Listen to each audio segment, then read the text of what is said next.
నేను వచ్చేటప్పటికల్లా 2 అరిటాకులు పరిచున్నాయి నేల మీద. ఇద్దరు కూర్చున్నాం. అరిటాకుల మీద ఇద్దరికి కొంత భోజనాన్ని వడ్డించాడు. అది పాయాసలాగానే ఉంటుంది, కానీ అది ప్రకృతి సంబంధమైన ఆహారమే. ఆ ఆహారాన్ని వడ్డించాడు. ఆహారం ఏంటి అంటే తర్వాత నేను తెలుసుకున్నాను, అది ఉత్తరాణి గింజలతో చేయబడిన పాయాసం. అది ఉత్తరాణి చెట్లు అంటే 2 రంగుల్లో ఉంటాయి, ఎరుపు తెలుపు. ఆ ఎర్రని రంగు కలిగిన చెట్టు చాలా ఔషధ గుణాలు ఉంటాయి. ఆ యొక్క చెట్టు బాగా ఎదుగుతుంది, దాని వెన్నులు బాగా తీస్తుంది. ఆ ఎన్నులు కోసి ఎండబెట్టి అవన్నీ దొలగొట్టిన తర్వాత అవన్నీ దంచినప్పుడు అందులో నుంచి బియ్యం ఏర్పడతాయి. ఆ బియ్యాన్ని మేకపాలతో ఉడికించి ఆ బెల్లాన్ని వేసినప్పుడు అది పాయాసలాగా తయారవుతుంది. ఆ పదార్థాన్ని తీసుకుంటే 40 రోజులు ఎటువంటి ఆకలి ఉండదు. ఆహారం తింటే ఎంత ఆరోగ్యకరంగా ఉంటామో అలాగనే ఉంటాం, ఏ లోపం ఉండదు. ఆ ఆహారాన్ని తీసుకున్న తర్వాత 40 రోజులు ఆహారాన్ని తినాల్సిన అవసరం లేదు. సరే, ఇద్దరికి వడ్డించాడు. ఇద్దరం కలిసి భోంచేయటం జరిగింది. ఇక సాయంకాలం 4 గంటలకల్లా చెప్పేశాడు, ఈరోజు జవళగిరి శ్మశానానికి వెళుతున్నాము అన్నాడు. దేనికన్నాను, ఎందుకు అంటే మొదటి బీజక్షాన్ని అక్కడే ప్రారంభిస్తాం, అక్కడే శుద్ధి చేయాలా. కాబట్టి నేను ఇప్పుడు జవళగిరికి వెళ్తున్నాను, అక్కడికి వెళ్ళి పూజా సామాగ్రి కొనుక్కొని నేను శ్మశానానికి వెళతాను. నువ్వు 6 గంటలు అయిన తర్వాత దీపారాజుని వెలిగించి అమ్మవారి ఆలయంలో పెట్టి ఈ లైట్లన్నీ వేసి వాటన్నిటికీ తాళాలు వేసి నువ్వు నేరుగా జవళగిరి శ్మశానానికి వచ్చేయి అన్నాడు. సరే, ఆయన చెప్పినట్లుగా 6 గంటలకి దీపారాజుని వెలిగించి ఆ తర్వాత బయట మరి యొక్క లైట్లన్నీ వేసి ఆ తాళాలు వేసి నేరుగా నేను జవళగిరి శ్మశానానికి వెళ్ళాను. మస్తు సీకర పడిపోయింది, అక్కడికి వెళ్ళటం జరిగింది. నాకంటే ముందుగా వెళ్ళిన మరి మొదకప్ప గారు అక్కడ పూజా సామాగ్రి తీసుకొచ్చాడు. అక్కడ మరి బాగా ముగ్గేశాడు. ఆయన దేహం మీద ఎటువంటి వస్త్రాలు, నగ్న దేహంతో కూర్చున్నాడు. ఆయనకి కుడివైపున బాగా కట్టెలు ఎత్తుగా పేర్చబడి ఉన్నాయి. ఆ కట్టెలకి ఎదురుగా ఈయన ముగ్గేసుకొని కూర్చున్నాడు. నేను ఆయనకి ఎదురుగా వచ్చి నిలబడ్డాను. నిలబడిన వెంటనే ఆయన అన్నాడు, వచ్చేసావా అన్నాడు. వచ్చేసానన్న. వస్తే నీ దేహం మీద ఎటువంటి వస్త్రాలు ఉండకూడదు, వాటన్నిటి తీసివేయి అన్నాడు. ఏంటి రాగానే ఈ మాట చెబుతున్నాడు అని చెప్పి కొంత నేను ఆలోచిస్తూ నిలబడ్డాను. ఏంటి ఆలోచిస్తున్నావు, తీసేయి అన్నాడు. ఎందుకంటే నేను ఆయన వశీకరణలో ఉన్నాను కనుక ఆయన ఏం చెప్తే అది చేయటమే నా పని. కాబట్టి నా దేహం మీద ఎటువంటి వస్త్రాలు లేవు, నా వస్త్రాలను తీసి పక్కన పెట్టేశాను. అక్కడ నిలబడ్డాను. నిలబడిన తర్వాత నా దగ్గరికి రా అన్నాడు. ఆయన దగ్గరికి వెళ్ళాను. ఒక పాత్రలో మనిషి ఎముకల యొక్క భస్మం అక్కడ నింపబడి ఉంది. ఆ తెల్లని ఆ భస్మాన్ని తీసుకొని నా తల మీద పోసుకొని నా దేహమంతా రుద్దుకోవడం జరిగింది. ఇదంతా నీ దేహానికి పోసుకోమన్నాడు. మరి కాళ్ళ నుంచి పైదాకా మొత్తము నా దేహం అంతా తెల్లగా మరి పోయటం జరిగింది. పూసిన తర్వాత ఆయన చేతిలో కత్తి తీసుకొని ఆయన బొట్టుని వేలు కోసి ఆ రక్తాన్ని నాకు బొట్టు పెట్టాడు. బొట్టు పెట్టిన తర్వాత ఆయన వేసుకున్న ముగ్గులో నుంచి ఒక నున్నన రాయి తీసి నాకు ఇచ్చాడు. ఈ రాయి నీ నాలుక మీద పెట్టుకో, ఇదిగో ఈ జపమాల నీ చేత పట్టుకో. నేను చెప్పిన బీజాక్షరాల్లో మొదటి బీజాక్షరాన్ని చదువుతూ ఈ కట్టెల చుట్టూ సర్పయోగం చెయ్యి అన్నాడు. అంటే భూమి మీద పాము ఎలా ప్రాగుతుందో అలా ప్రాగుతూ ఈ యొక్క బీజాక్షరాన్ని చదువుతూ ఈ కట్టెల చుట్టూ 108 సార్లు నేను తిరగాలి. 108 సార్లు 108 సార్లు ఈ కట్టెల చుట్టూ తిరగడం జరిగింది. ఈ కట్టెల చుట్టూ తిరిగిన తర్వాత నా దేహం అంతా కొట్టుకుపోయింది, రక్తసిక్తంగా మారింది. ఇలా తల వంచి నేను నా దేహాన్ని చూసుకుంటున్నాను. చూసుకుంటుంటే ఒక నల్లని ఆకారం కలిగిన మేకపోతు నా 2 భుజాల మీద కాళ్ళు పెట్టి మెడ విరిచి నిలబడింది. ఇదేంటి మేకపోతు ఇలా వచ్చింది అని చెప్పి ఆ గురువారి వైపు చూశాను. చూసినప్పుడు ఆయన అన్నాడు, నీ నోట్లోంచి ఆ నునరాయి తీసి చేతబట్టుకో, జపమాల చేతికి చుట్టుకో, దాన్ని మెడలాగని విరిచి దాన్ని గొంతు కొరికి ఆ రక్తాన్ని ఒక్కబట్టు కూడా భూమి మీద పడకుండా తాగేసే అన్నాడు. ఆయన చెప్పినట్లుగా ఆ మెడ విరిచేసాను, ఆ గొంతు కొరికాను. ఆ రక్తం వస్తూ ఉంది. ఆ రక్తం వస్తూ ఉంటే ఎచ్చగా ఆ రక్తాన్ని పీల్చుకుంటా ఉన్నా. ఆ రక్తాన్ని పీల్చుకునే కొంది నా చేతిలోని కళీబరం వాలిపోతున్న కళీబరాన్ని ఏం చేయాలన్నట్టుగా ఆయన వైపు చూశాను. చూసినప్పుడు ఆయన అన్నాడు, నీ నోట్లో తీసిన నున్నన రాయి వాలిపోతున్న కళీబరాన్ని ఎత్తి ఆ కట్ల మీద వేసేయి అన్నాడు. ఆ కట్ల మీద వేసేసాను. ఆ కట్ల మీద వేయగానే ఎవరు నిప్పు అంటించకుండా ఒక్కసారి దగ్గును మంట వచ్చి కాలిపోతూ ఉన్నాయి కట్లన్నీ. పెద్ద మంట వచ్చేసింది. నేను ఆ మంట సాయి చూసి అనుకుంటున్నా, అరే నాకు కూడా మంత్రం వచ్చినట్టుగానే ఉంది, మంత్రగానే అయిపోయానా. నా నోట్లోంచి తీసిన రాయి ఈ కళీబరాన్ని అటు ఏసి ఎగితలికే అంత పెద్ద మంట వచ్చిందంటే నన్ను మంత్రగాన్ని చేసేసేటట్టుకుంది, మంత్రం వచ్చేసింది అనుకుంటా ఆ మంట సాయి చూస్తున్నా. ఆ మంట సాయి చూస్తూ ఉంటే, ఏంటి అలా చూస్తున్నావు, ఆ మంటలో కూడా దరికి అన్నాడు. నేను అప్పుడు అనుకున్నా, జవళగిరి శ్మశానానికి ఎందుకు తీసుకొచ్చాడంటే నన్ను ఈ మంటలో కాల్చి నన్ను భస్మం చేయటానికేమో. నేనేంది ఇంత పెద్ద మంటలో ఆ దరికి వెళ్ళటం, అది ఎలా వీలవుతుంది? ఏదో పొరపాటుని గేదనుకొని రాయి తీసుకుని కొట్టి ఆ కోపం మీద ఉంది ఆయనకి. ఆయన నన్ను ఇక్కడ దాకా తీసుకొచ్చాడు, తీసుకొచ్చి ఇదంతా చేయించి ఆ మంట ఏర్పాటు చేసి ఆ మంటలో బొమ్మంటున్నాడంటే ఈ మంటలో పోయినాక నేను పూర్తిగా కాలి చచ్చిపోవడం మాత్రం జరిగిద్ది అని అనుకుంటా ఉన్న మనసులో. ఆయన అంటున్నాడు, తొందర పెడుతున్నాను నన్ను, ఏంటి ఇంకా ఆలస్యం, త్వరగా వెళ్ళు, ఆ మంట మరి ఆరిపోక ముందే త్వరగా నువ్వు ఆ మంటలో కూడా దరికి వెళ్ళు అన్నాడు. ఇప్పుడు నేను ఆ వశీకరణలో ఉన్నాను కనుక ఆయన చెప్పినట్లుగా నేను చేయక తప్పదని చెప్పి నేను ఆ మంట దగ్గరికి వెళ్ళాను. ఆ మంటలో అడుగు పెట్టి పెట్టక తలకే ఎవరో ఇద్దరు వ్యక్తులు నన్ను పట్టుకున్నట్టుగా అనిపించింది. ఆ మంటలో కూడా దరికి వెళ్ళాను. ఆ మంటలో దరికి వెళ్ళిన తర్వాత ఆ మంట లేదు, కనీసం నిప్పులు కూడా లేవు. నేను ఒక్కనే ఆ దరి నిలబడ్డా, ఈ దరిన గురువు గారు ఉన్నారు. వాస్తవానికి ఈ మేకపోతు కాదు, అవి కట్టెలు కాదు, అవి నిప్పు కాదు. ఈ యొక్క శుద్రశక్తిని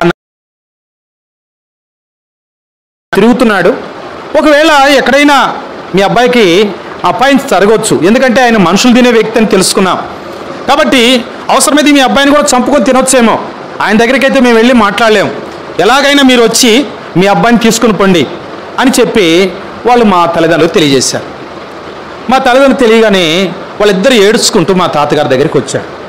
మా తాతగారి దగ్గర రాగానే ఏంటమ్మా ఏడుస్తున్నారు ఏంటని అంటే మా తాతగారికి విషయం అంతా చెప్పారు. ఇలాగా అబ్బాయిని కర్ణాటక పంపించాం. అక్కడ పొలంలో ఉన్నప్పుడు ఒక మాంత్రికుడు మన అబ్బాయిని తీసుకొని వెళ్ళాడట, తన ఆశ్రయంలో ఉంచుకున్నాడు. వాడు పిచ్చోడుగా తిరుగుతున్నాడు, వాడికి ఒంటి మీద బట్టలు కూడా లేవంట, వాడు నగ్నదేహాలతో తిరుగుతున్నాడట. మరి ఆ మాంత్రికుడు చాలా భయంకరమైన వ్యక్తి అని చెప్తున్నారు. మరి ఎలాగైనా వచ్చి మీ అబ్బాయిని తీసుకొని మీరు వెళ్ళండి అని చెప్తున్నారు. ఇప్పుడు ఎవరు వెళ్తారు అక్కడికి, ఎవరు తీసుకొస్తారు నా బిడ్డని అని చెప్పి మా తల్లి ఏడుస్తూ ఉంది. ఏడుస్తూ ఉంటే మా తాతగారు మా అమ్మని ఓదార్చి చెప్పాడమ్మా, నువ్వు ఏడవద్దు, ధైర్యంగా ఉండు, ఇప్పుడు అడ్రస్ ఇవ్వండి, నేను ఉత్తరం రాస్తాను, ఈ ఉత్తరం చదివి వెంటనే అబ్బాయి ఇంటికి వచ్చేస్తాడు అని చెప్పాడు. సరే, నా అడ్రస్ ప్రకారంగా ఉత్తరాన్ని రాసి పోస్ట్ చేయడం జరిగింది. నేను ఒక్కొక్క కోణంలో ఒక్కొక్క బిజక్షాన్ని శుద్ధి చేయాలి. మరొక బిజక్షాన్ని శుద్ధి చేయడానికి పారు జలాల్లోకి తీసుకెళ్ళాడు నన్ను. పారు జలాల్లో తీసుకెళ్ళిన తర్వాత అక్కడ ఒంటి కాలు మీద నిలబడాలి. ఆ నీళ్ళల్లో ఒంటి కాలు మీద నిలబడాలి. ఒంటి కాలు మీద నిలబడాలి. ఒక చేతిలో జపమాల ఉంటుంది, ఒక చేతిలో నిమ్మపండు ఉంటుంది. ఒంటి కాలు మీద నిలబడి నా నోటికి అందినంత లోతుకి నేను నీళ్ళల్లో ఉండాలి. నీళ్లు నా నోటికి అందాలి, అంత లోతుకి తీసుకెళ్ళాడు. అక్కడ నిలబడ్డాను. ఒంటి కాలు మీద నిలబడిన వెంటనే ఎప్పుడైతే ఈ బీజక్షాన్ని నేను చదువుతున్నానో నా కాళ్ళ దగ్గర నుంచి నా దేహం మొత్తం ఈ పాములను చుట్టుకుంటూ ఉంటాయి. పాములు, జెర్రులు, తేళ్ళు అన్నీ నా తల మీద, నా ఒంటి మీద మొత్తం తిరుగుతూనే ఉంటాయి. అవి పెనేసుకుంటూ ఉంటాయి. వాటిని నేను అలా తాకకూడదు, తాకినట్టు చచ్చిపోతాను అన్నమాట. నా యొక్క దీక్ష అంటే నేను ఎన్నిసార్లు ఆ మంత్ర ప్రయోగాన్ని చదవాలో అన్నిసార్లు నేను పొరపడకుండా ఆ మాటలను చదవాలి. చదువుతూ ఉంటే ఇవి ఎక్కువగా వ్యాపిస్తూ ఉంటాయి. నా దేహం అంతా, నా చేతుల మీద, నా కళ్ళ మీద, నా నోటి మీద, ఆ ముఖం మీద అన్నీ పారాడుతూ ఉంటాయి. అలాగా చేస్తూ ఉన్నప్పుడు అవన్నీ నన్ను చుట్టుకున్నప్పుడు నేను ఈ ప్రయోగంతో దీంట్లో కూడా నేను జయం పొందుతూ వచ్చాను. ఈ కాలు దించడం కానీ, కదలడం కానీ, వాటిని తాకడం కానీ జరగకూడదు, చచ్చిపోతానన్నమాట. అట్లాగే ఎంతోమంది చనిపోయారు. దాంట్లో కూడా నేను ఆ శక్తిని కూడా నేను వశీకరణ చేసుకొని అట్లాగా నేను ఆశ్రయానికి వెళ్ళాను. కొలంలో స్నానం చేసి నేను ఆశ్రయంలోకి వెళ్తున్నప్పుడు ఆ ఉత్తరం వచ్చేసింది. పోస్ట్ మ్యాన్ తీసుకొని గేట్ దగ్గరికి వచ్చాడు. గేట్ దగ్గరికి వచ్చి ఆంధ్రా నుంచి ఉత్తరం అన్నాడు. ఆంధ్రా నుంచి ఉత్తరం అంటే అది నాకే కదా అని చెప్పి గేట్ దగ్గరికి వెళ్ళి ఆ గేట్ తీసి ఆ ఉత్తరాన్ని తీసుకుంటున్నా. ఈలోపు జవళగిరి నుంచి బసప్ప గౌడు ఆయన భార్య ఒక సూట్ కేసు తీసుకొని ఆశ్రయంలోకి వెళ్ళటం జరిగింది. సరే, అక్కడికి వెళ్ళారు. ఆ సూట్ కేసు అక్కడ పెట్టారు. మా గురుగారితో ఏం మాట్లాడారో తెలియదు. మళ్ళీ వాళ్ళు తిరిగి వెళ్ళడానికి వచ్చారు గేట్ దగ్గరికి. వాళ్ళు వెళ్ళిన తర్వాత గేట్ వేసి ఉత్తరాన్ని చించి నేను చదువుతున్నా. అందులో ఏముంది, మా తాతగారు చనిపోయారు. ఈ ఉత్తరాన్ని చూసిన వెంటనే బయలుదేరి ఆంధ్రాకు వచ్చేయమన్నారు. సరే, ఆ ఉత్తరాన్ని తీసుకొని నేను ఆశ్రయంలోకి వెళ్ళాను. ఏంటి ఆ ఉత్తరంలో అన్నాడు. ఏం లేదు, ఇప్పుడు నేను అర్జెంటుగా నేను బయలుదేరి ఆంధ్ర వెళ్ళాలి అన్నా. దేనికన్నాడు. మా తాతగారు చనిపోయారు, ఈ ఉత్తరం చూసిన వెంటనే బయలుదేరి రమ్మన్నారు, అందుకని నేను బయలుదేరుతున్నాను అన్నాడు. మీ తాతగారు చనిపోయారని ఎవరు చెప్పారు నీకు అన్నాడు. ఇదిగో ఉత్తరం రాశారు కదా అన్న. మీ తాతగారు చావలేదు కదా అన్నాడు. అరే చనిపోయారని ఉత్తరం రాశారు కదా, మీరు చావలేదు అంటున్నారు అన్న. లేదు లేదు, మీ తాతగారు చావలేదు, బతికే ఉన్నాడు అని అన్నాడు. బతికే ఉంటే నాకు చనిపోయారని ఎలాగ ఉత్తరం రాస్తారు? లేదు, మీ తాతగారు నేను చూస్తావా అన్నాడు. చూస్తానన్నా. సరే రా నాతోటి అన్నాడు. లోపల తీసుకెళ్ళాడు. అమ్మవారి మొక్క మీద అలా చేతులు ఆడించి ఇలా నలుపుకుంటూ వచ్చాడు నా దగ్గరికి. అలా తట్టి అరచేతులు చూడు మీ తాతగారిని అన్నాడు. అరచేతులు చూస్తే మా తాతగారు మంచం మీద కూర్చొని చుట్ట తాగుతూ ఉన్నాడు. మీ తాతగారు చనిపోయారా బతికారా అని. లేదు, మంచం మీద కూర్చొని చుట్ట తాగుతున్నాడు అన్నాడు. అది చనిపోయారని చెప్పి ఉత్తరం రాశారు కదా అని అంటే, ఏ విధము చేతనైనా ఇక్కడి నుంచి నిన్ను బయటకు తీసుకెళ్ళన్న ఉద్దేశంతోనే ఆ ఉత్తరం రాయబడింది. ఈ యొక్క దీక్ష పూర్తయ్యేంత వరకు ఈ ఊరు పొలమేరే నువ్వు దాటిపోవడానికి లేదు. కాబట్టి నీ యొక్క మంత్ర సాధనలో నిమగ్నత కలిగి గురి కలిగి నువ్వు ముందుకు వెళ్ళాలా అని చెప్పాడు. అలాగా నాకు చేతబడి, చిల్లంగతనము, అదృశ్యకరణ, ఇంద్రజాలన, వశీకరణ అనేటి యొక్క మంత్రాలన్నీ కూడా అవన్నీ నాకు నేర్పడం జరిగింది. అయితే ఆ రోజు నుంచి చేతబడి అనేటి యొక్క మంత్ర ప్రయోగాన్ని నాకు నేర్పడం జరిగింది. ఆ రోజు మరి ఆ సూట్కే తీసుకుని వచ్చిన ఆ బస్సప్ప గౌడికి 2 భార్యలు. మొదటి భార్య పేరు శివపార్వతి, రెండో భార్య పేరు రాధ. మొదటి భార్య ఆ తల్లిదండ్రులకు ఆమె ఒక్కతే పెళ్లి చేసుకున్నాడు. చాలా కాలమైంది. వాళ్ళకి చాలా ఆస్తుంది, వీళ్ళకి చాలా ఆస్తుంది, కానీ సంతానం లేదు. సరే కొద్ది కాలం గడిచిన తర్వాత వాళ్ళిద్దరూ మాట్లాడుకున్నారు. ఇంత ఆస్తి ఉంది, వారసులు లేరు, కాబట్టి ఏం చేయాలంటే రెండో పెళ్లి చేసుకోమంది. రెండో పెళ్లి రాధనే ఆమెను చేసుకున్నాడు. ఆమె పిల్లలయ్యారు. ఎక్కువగా ఈమె దగ్గరే ఉండడం, ఆ డబ్బంతా తీసుకొచ్చి ఖర్చు పెట్టడం ఇట్లా జరుగుతూ ఉంది. దీని విషయంలో ఆమె వాళ్ళని పిలిపించి చెప్పిందంట, ఇది ఆస్తి అంతా నాది, మీరు ఖర్చు పెడుతున్నారు, కాబట్టి ఖర్చు పెట్టేది ఎందుకు ఖర్చు పెడుతున్నారో నాతో చెప్పి ఖర్చు పెట్టాలి అని ఏదో కండిషన్ పెట్టినప్పుడు అది నచ్చక ఆమెను ఎలాగైనా సరే చంపేయాలా అన్న ఉద్దేశం వాళ్ళలో కలిగింది. అది మా గురుగారితో కలిసి మాట్లాడటం జరిగింది. మా గురుగారు నేను చంపేస్తానని చెప్పాడట. సరే చంపేస్తానంటే ఆయన కొంత డబ్బు తీసుకొచ్చి ఇచ్చారు, కొన్ని ఆనవాళ్ళు కూడా తీసుకొచ్చారు. చేతబడి చేయడానికి కొన్ని ఆనవాళ్ళు అంటే ఏ వ్యక్తికి చేతబడి చేయాలో ఆ వ్యక్తి యొక్క వస్త్రాలు తీసుకురావాలి. ఏ వ్యక్తికైతే చేతబడి చేయాలో ఆ వ్యక్తి యొక్క తల వెంట్రుకలు తీసుకురావాలి. ఏ వ్యక్తికైతే చేతబడి చేయాలో ఆ వ్యక్తికి గోళ్ళు తీసుకురావాలి, ఆ వ్యక్తి గోళ్ళు తీసుకురావాలి. ఈ ఆనవాళ్ళన్నీ తీసుకొచ్చారు, సూట్ కేసులో పెట్టారు. నా ఎదుటే ఆయన ఒక బొమ్మను తయారు చేశాడు. ఈ చేతబడికి సంబంధించిన ఒక బీజక్షాన్ని ముగ్గు ఆకారంలో వేయటం జరిగింది. ఆ యొక్క శ్రీ ఆకారంలో బొమ్మను తయారు చేసి ఆ బొమ్మకి ఈ వస్త్రాన్ని అలంకరింపజేసి వెంట్రుకలన్నీ అంటించి ఈ గోళ్ళు అంటించి ఒక గడువు పత్రాన్ని రాసి దాని ముందు పెట్టి రోజు ఉదయకాలము సాయంకాలము ఆ బీజక్షాన్ని చదవాలి. చదివిన తర్వాత ఈ యొక్క బొమ్మ దగ్గర నుంచి ఒక శక్తి లేచి ఎవరైతే ఈ వస్త్రాలు, ఎవరి వెంట్రుకలు, ఎవరి గోళ్ళు అయితే వాళ్ళ దగ్గరికి వెళ్తుంది. ఇక్కడ గడువు పత్రంలో రాయబడిన సమయానికి ఎలాగ నేను బంధించమని చెప్తున్నానో అలాగే బంధించేయాల. చేతబడి ద్వారా మడిచిని చంపలేరు, మంత్రాల ద్వారా మడిచిని చంపలేరు, మంత్రాల ద్వారా మడిచి చావరు కూడా. కాకపోతే బంధించవచ్చు, ఏదించవచ్చు, పిచ్చోలుగా చేసి తిప్పొచ్చు, అనేక రకాలైన భయోత్పాతాన్ని కలిగించవచ్చు, బాధ పెట్టవచ్చు. కానీ ప్రాణం మాత్రం తీయడానికి మాత్రం ఈ మంత్రాలు ప్రయోగించడానికి అయ్యే మాత్రం కూడా ప్రాణాలు తీయలేవు. కాబట్టి ఇన్ని మంత్ర ప్రయోగాలు మరి నేర్చుకున్నాను. ఆ యొక్క విధానంలో నేనే ఉదయకాలము సాయంకాలము ఈ బీజక్షాన్ని చదువుతుంటాను అన్నమాట. ఈ యొక్క గడువు పత్రంలో రాయబడింది ఏంటంటే అన్నాహారాలు తినకుండా మౌన దీక్షలోకి వెళ్ళిపోయేటట్టుగా బంధించు అని రాయబడింది. ఇక ఆమె ఆహారాన్ని తీసుకోవడం మానేస్తుంది. మరి రోజు రోజుకి ఆహారాన్ని తగ్గించి క్రమక్రమేణా ఆమె మరి మౌన దీక్షలోకి ఉంటుందన్నమాట. ఇంకేం మాట్లాడదు, తన జీవితంలో ఏం జరుగుతుందో కూడా ఎవరితో చెప్పుకోలేదు, మౌనంగా అలాగ ఉండిపోద్ది, ఏం జరుగుతుందో తెలియదు. అట్లాగే కొద్ది రోజులు ఉన్న తర్వాత మళ్ళీ తిరిగి అమావాస్య ఆదివారం వచ్చినప్పటికల్లా ఆమె ఏం మాట్లాడలేకుండా పడిపోయింది, అంటే కోమాలోకి వెళ్ళిపోయింది. ప్రాణం ఉంది అంటే నేను ఎన్ని రోజులైతే గడువు పెట్టానో అన్ని రోజుల వరకు ప్రాణాన్ని కాపాడాల్సిన బాధ్యత ఆ శక్తికి ఉందన్నమాట. కాబట్టి మౌనంగా ఉండిపోయింది. ఇట్లా నాడి పట్టుకుంటే నాడి ప్రకోపం దొరకదు, కానీ మనిషి బ్రతికే ఉంటారు. ఇట్లా శ్వాస చూస్తే శ్వాస ప్రకోపం కూడా దొరకదు, బ్రతికే ఉంటారు. కాబట్టి ఈ రెండు చూసేటప్పటికల్లా ఆమె చనిపోయిందని చెప్పి ఆమెను తీసుకొచ్చి ఈ జవలగిరి అనే శ్మశానంలోనే పూడ్చిపెట్టడం జరిగింది. నాకు ఒకదాని ఏమంటే ఒకటి ఈ సుదర్శక్తులను అన్నిటిని కూడా నేను వశీకరణ చేసుకోవడానికి ఈ ప్రయోగాలన్నీ కూడా మరి అవటం జరిగింది అని చెప్పాడు. అమావాస్య ఆదివారం రాత్రి 12 గంటలకి మనం అదే జవలగిరి శ్మశానంలో మనకి విందు ఉంటుంది అన్నాడు. సరే, ఇంతకాలం మనకు భోజనం లేదు కదా, ఆ రోజు ఏదో భోజనం చేసి పెడతాడేమో అనుకున్నా. అయితే నేను నేర్చుకున్న విద్య అంతా మరి అది నాకు అభ్యాసం అయిందో లేదో నన్ను పరీక్షించాలన్నమాట. నన్ను పరీక్షించిన తర్వాత అప్పుడు ఆ విందు జరుగుతుంది అని చెప్పాడు.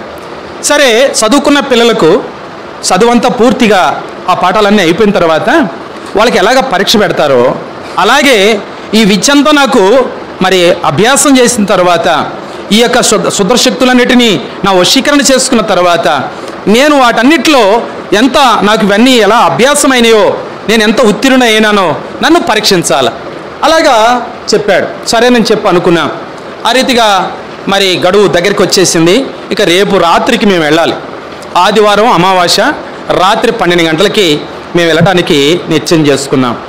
అయితే రాత్రి 12 గంటలకి మేమిద్దరము వెళ్ళటానికి కావలసిన అక్కడ సామాగ్రి తీసుకున్నాం. పూజకి కావలసిన సామాగ్రి మరి అన్నీ సిద్ధం చేసుకున్నాం. కానీ ఖాళీ బాండిల్, తర్వాత స్టవ్, తర్వాత కొన్ని మారణాయుధాలు, ఇవన్నీ ఒక రక్తంతో కలిపిన పదార్థం ఆహారాన్ని ఒక పాత్రలో తీసుకున్నాం. ఇక్కడి నుంచి రాత్రి 12 గంటలకి మేము అక్కడికి చేరుకునేది 12 గంటలు కావాలి. 12 గంటల సమయానికి మేము నగ్నదేహాలతోనే అమ్మవారి ఆలయంలోంచి ఇద్దరము ఇవి తీసుకొని అక్కడికి వెళ్ళటం జరిగింది. అక్కడికి వెళ్ళిన తర్వాత వెడవెడంగా కూర్చోవడం జరిగింది. ఆయన అంత దూరంలో కూర్చున్నాడు, నేను అంత దూరంలో కూర్చున్నాను. ఇప్పుడు ముగ్గులు వేయాల, అంటే ముగ్గు వేయాల. ఆయన వేసుకుంటాడు, నేను వేసుకోవాలి. నేను ఏ శక్తిని అయితే పిలవాలనుకుంటానో ఆ శక్తికి ఒక రంగు అంటే ఇష్టం, లేదంటే 2 రంగులు అంటే ఇష్టం, లేదంటే 3 రంగులు అంటే ఇష్టం. ఎన్ని రంగులు ఆ శక్తికి ఇష్టమో ఆ రంగులతోటి ఆ బీజక్షాన్ని అలంకరింపచేయాలి. అది ముగ్గు. కాబట్టి ముగ్గు ఎందుకు వేస్తారు అని అంటే చాలామంది చెబుతారు, ముగ్గు మన ఇళ్లలో కూడా వేసుకుంటాం, వీధుల్లో వేస్తుంటారు, గుమ్మాల్లో వేస్తుంటారు, మరి ఇట్లాగా వేసుకుంటూ ఉంటారు. ముగ్గు ఎందుకు వేస్తారు అంటే ముగ్గు అందానికి అలంకారానికి అంటారు. అందానికి కాదు, అలంకారానికి కాదు. ముగ్గు ఆకర్షణ. చాలామంది వేసుకుంటారు కదా, వాళ్ళు వేసుకునేది అందానికని వేసుకుంటారు. మరి బాగా కళ్ళాపు చల్లి ముగ్గులు వేసుకుంటారు వాళ్ళ ఇంటి ముందు. రాత్రి 12 గంటల తర్వాత గ్రామశక్తులు తిరుగుతూ ఉంటాయి, వీధుల్లో గ్రామశక్తులు తిరుగుతూ ఉంటాయి. ఈ గ్రామశక్తులన్నీ పోతూ ఉంటాయి అన్నమాట. పోతూ ఉంటాయి వీధిలో. ఈ ముగ్గులేసిన ఇళ్ళన్నీ లెక్కేసుకుంటాయి. ఈ ఇల్లు మందే, ఈ ఇల్లు మందే, ఈ ఇల్లు మందే, ఈ ఇల్లు మందే అనుకుంటూ పోతూ ఉంటాయి. పోయేటప్పుడు అది పూర్తిగా తిరగడం అయినాక ఏదో ఒక ఇంట్లోకి వెళ్ళాలా. ఆ ఇంట్లోకి వెళ్ళి వాళ్ళ ఇంట్లో ఉన్న వాళ్ళందరూ చూస్తాయి. వాళ్ళ ఇంట్లో చూసి ఎవరినో ఒకరిని టచ్ చేసి ముద్దు పెట్టుకుంటాయి. ఆ బిడ్డలు కావచ్చు, గొడ్లు కావచ్చు, ఏమైనా కావచ్చు, వాళ్ళకి ఏటిని ముట్టుకోవాలనిపిస్తే ఆ శక్తులు వాళ్ళని ముట్టుకోగానే వాళ్ళ యొక్క ఆరోగ్య విధానాలు మార్పు చెందుతాయి. అప్పటికప్పుడే వాళ్ళు భయపడటము, వాళ్ళకి జ్వరం రావటం, వాళ్ళు చాలా మరి గజగజ వణికిపోవటం, కలవరింపులు, బెబ్బరింపులు అన్నీ వచ్చాయి. ఇట్లా రోజు ఉంటాయి. రాత్రిపూట ఇలాంటి బెబ్బరింపులు ఉంటానే ఉంటాయి. హాస్పిటల్ తీసుకెళ్తారు, ఏదో మెడిసిన్ కూడా ఇప్పిస్తారు జ్వరానికి, అవి తగ్గవు. ఆ రాత్రి టైం రాగానే వాళ్ళు ఏ టైంకి వస్తారో ఆ టైం రాగానే అలాంటి అరుపులు, అలాంటి కేకలు వినపడతాయి. ఆ బిడ్డకి జ్వరం వస్తుంది, వణుకుతూ ఉంటాడు. ఇట్లా రాగానే వాళ్ళకి అనిపించింది, ఎవరో చెప్తారు ఈ బిడ్డకి ఏదో మరి యొక్క గాలి సినలు ఉన్నట్టున్నాయి, ఏదో ఒక తాకిడి ఉంది, కాబట్టి ఏదో ఒక సోదో ప్రశ్న అడిగితే తెలిసిదని సోదో అడుగుతారు. సోదో ప్రశ్న అడిగినా తేలేది ఏంటంటే మీ అబ్బాయికి ఒక శక్తి తాకిడి మీ అబ్బాయికి తగిలింది, కాబట్టి మంచి వైద్యుడి దగ్గరికి వెళ్ళి ఆ బలమైన యొక్క అంతరాలు వేయకపోతే వాడు బ్రతకడు అని చెప్తారన్నమాట. వెంటనే భయపడి మన బిడ్డను బాగు చేసుకోవాలని వాళ్ళు ఏం చేస్తారు, ఒక మంచి వైద్యుడిని సంప్రదిస్తారు. ఆ వైద్యుడు ఏం చేస్తాడంటే ఒక రచ్చరేఖ తీసుకొని దాని మీద ఒక బీజాక్షరాన్ని రాస్తాడు. దాన్ని మంత్రము అంటారు. ఈ మంత్రాన్ని, ఈ రచ్చరేకుని రౌండ్ షేప్లో చుట్టి ఒక లోహపు గొట్టంలో పెట్టి టంకం వేస్తే దాన్ని అంత్రము అంటాడు. ఇదేమో మంత్రము, లోపల పెట్టి టంకం వేస్తే ఆ లోహపు గొట్టంలో పెట్టి టంకం వేస్తే అదేమో అంతరం. ఆ అంతరాన్ని ఆ తర్వాత అదే బీజాక్షరాన్ని ఒక చిత్రపటంగా గీసి గీసి ప్రేమ కడితే దాన్ని యంత్రము అన్నారు. ఇదేమో మంత్రం, అదేమో అంతరం, అదేమో యంత్రం. ఈ 3 విధానాలు ఉంటాయన్నమాట. ఏది చేసినా ఏ మంత్రగాడైనా చేయాల్సిన పద్ధతి ఏమో ఇదే. కాబట్టి వాళ్ళని ఎవరైతే ఆ తాకిడి తగిలిన వ్యక్తి నట్టింట్లో ముగ్గేసి దానిని పంపించాలనా, లేకపోతే శ్మశానంలో ముగ్గేసి దాన్ని పంపించాలనా, లేకపోతే 3 రోడ్లు జంక్షన్లో ముగ్గేసి దాన్ని పంపించాలనా, లేకపోతే ఊరి పొలిమేరలో కూర్చోబెట్టి పంపించాలనా వాడు నిర్ణయం చేస్తాడు. ఎక్కడికి రమ్మంటే అక్కడ ఆ బిడ్డను తీసుకుని వెళ్ళాలా. వాడు ఎంత డబ్బు అడిగితే అంత ఇచ్చేయాలా. వాడు ఏం కట్టుకోమంటే అవి కట్టుకోవాలా. వాడు ఎన్ని టెంకాయలు తెమ్మన్నా, ఎన్ని నిమ్మకాయలు తెమ్మన్నా, ఎన్ని కోళ్ళు తెమ్మన్నా, ఎన్ని మేకపోతులు తెమ్మన్నా తీసుకెళ్లాల్సిందే. ముగ్గేసుకుంది మనమే, తర్వాత ఆ శక్తులను ఆహ్వానించుకుంది కూడా మనమే. దాని తాకిడి తట్టుకోలేకపోతే మంత్రగాడు సోది అడిగింది మనమే. సోది అడిగినట్టు వాళ్ళు తిరిగి తెలుసుకొని మంత్రగాడిని ఆశ్రయించింది మనమే. మంత్రగాడు చెప్పినట్టు ప్రకారంగా 1000 రూపాయలు ఖర్చు పెట్టి ఆ మంత్రాన్ని లేక అంతరాన్ని ఆ యంత్రాన్ని తీసుకొచ్చి కట్టుకునేది కూడా మనమే. అసలు ముగ్గు ద్వారా ఇంత అనార్థం ఉందన్న సంగతి తెలియకపోవడం ద్వారా ముగ్గులు వేసుకుంటూ ఉంటారు. బొట్టు పెట్టుకుంటా, నేను బొట్టు పెట్టుకుంటా, ఆ గురుగారు కూడా బొట్టు పెట్టుకుంటాడు. ఇప్పుడు బొట్టు ఎందుకయ్యా అంటే చాలామంది బొట్టు పెట్టుకుంటారు. ఏ చీర కట్టుకుంటే ఆ చీరకి సరిపోయే బొట్టు పెడతారు, అంటే అంతా కూడా ఒకే కలర్లో ఉన్నట్టుగా. అంటే బొట్టు దేనికంటే నేను బొట్టు పెట్టుకుంటా, ఆయన కూడా బొట్టు పెట్టుకుంటాడు, అందరూ బొట్టు పెట్టుకుంటారు. బొట్టు దేనికంటే అందానికి లేక అలంకారానికి అని అంటారు. బొట్టు అందానికి కాదు, అలంకారానికి కాదు, ఆకర్షణ. నేను బొట్టు పెట్టుకున్నాను అనుకో, నా ముందు కూర్చున్నారనుకో, నా చూపులో చూపు కలిపితే చాలు. ఇప్పుడు నేను చెప్పే మాత్రమే వింటారు, మీరేం మాట్లాడలేరు, ప్రశ్నేసి అడగలేరు. ఎందుకంటే నా చూపులో మీరు చూపు కలిపిన తర్వాత మీరు ఆకర్షితులైపోతారు. ఇలాగా బొట్టు కూడా ఆకర్షణ. ముగ్గు ఆకర్షణ, బొట్టు ఆకర్షణ. బొట్టు పెట్టుకున్నా, ముగ్గేసా, ఆయన ముగ్గులో నుంచి ఒక భయంకరమైన రూపాన్ని నా దగ్గరికి పంపిస్తాడు. ఒక పుర్రె లేచింది, ఆ పుర్రె వచ్చి నా చుట్టూ తిరిగి భయోత్పాతం చేస్తూ ఉంటుంది. ఆ పుర్రెను నా దగ్గర తీసుకొని నేను ఆయనకు అనుకూలమైన రూపంలో మార్చి పంపించాలి.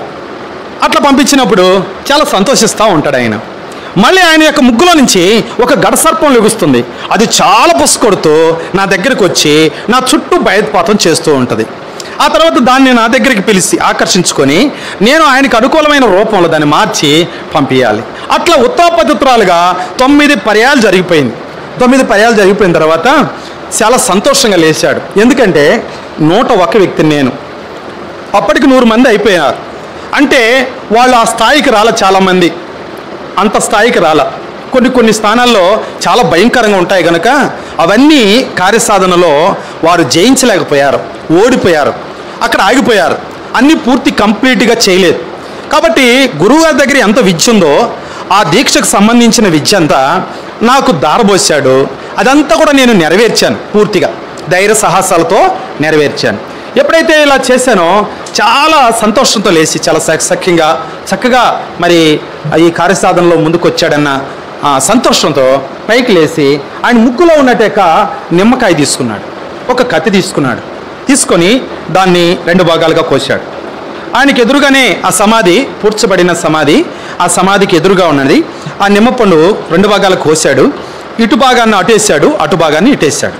ఈ పసుపు కుంకుమ తీసుకున్నాడు, ఆ సమాధి మీద చల్లాడు, పేరు పెట్టి పిలిచాడు. శివపార్వతి లే పైకి అన్నాడు. శివపార్వతి లే పైకి అనగానే ఆ మట్టితో కూడా అలాగా పెళ్ళగించుకొని లేచి నిలబడి ఆయన చూస్తూ ఉన్నాడు. మా గురుగారు వైపు ఆమె చూస్తూ ఉంది. ఇద్దరు ఒకరి వైపు ఒకరు చూస్తూ ఉన్నారు. ఏంటి ఇలాగా లేచి మా గురుగారి చూస్తుందని చెప్పి నేను కూడా దూరాన్ని చూస్తున్నాను. చూస్తున్న తర్వాత ఆయన అన్నాడు, ఏంటి ఆకలిగా ఉందా అన్నాడు. ఆకలిగా ఉందంటే ఆకలిగా ఉంది కదా, చాలా దినాలు అలాగా ఆహారం తీసుకోకుండా మౌన దీక్షలో ఉంది కదా, కాబట్టి ఆకలిగా ఉందంటే తల ఊపింది ఆకలిగా ఉందని. అదిగో నీకోసం సిద్ధపరిచిన భక్ష్యం అక్కడ ఉంది, పోయి వెళ్ళి తీసుకొని తినేసే అన్నాడు. ఆకలితో ఉన్నామే మెల్లిగా ఆ స్థలానికి చేరుకొని ఆ పాత్రలో రక్తంతో కలిపిన పదార్థం అది. ఆ రక్తంతో కలిపిన పదార్థాన్ని అయితే ఆకలితో ఉంది కనుక ఇష్టపూర్వకంగా తీసుకొని తినడానికి నోటి దగ్గర పెట్టుకొని తినబోతున్నప్పుడు ఆగు అన్నాడు. ఆగు అనగానే అలా చెయ్యలు పెట్టి చూస్తూ ఉంది. ఏంది నన్ను ఆగమన్నావు తినమన్నావు అని చెప్పి అలా చూస్తున్నప్పుడు ఆమె వైపు మాట్లాడుతున్నాడు అనమాట. ఏంటి చేత్తో తీసుకొని తింటున్నావా? చేత్తో తీసుకొని తినకూడదు, కుక్క ఎలా తింటుందో అలా తినాలా అన్నాడు. కుక్క ఎలా తింటుందో అలా తినాలనగానే ఆ 2 చేతులు నేల మీద ఇలా ఆనించి ఆ బొచ్చులో తలబెట్టి నోటితో తీసుకొని తింటుంది. నోటితో తీసుకుని తినే సమయంలో ఈయన చేతిలో ఉన్న కత్తి తీసుకుని వెళ్ళి గొంతు కోసేసాడు. రక్తం వస్తూ ఉంది. నోరు పెట్టి ఆ రక్తాన్ని పీల్చుకుంటా ఉన్నాడు. ఆ తర్వాత పూర్తిగా ఆ తలని తీశాడు, పక్కన పెట్టాడు.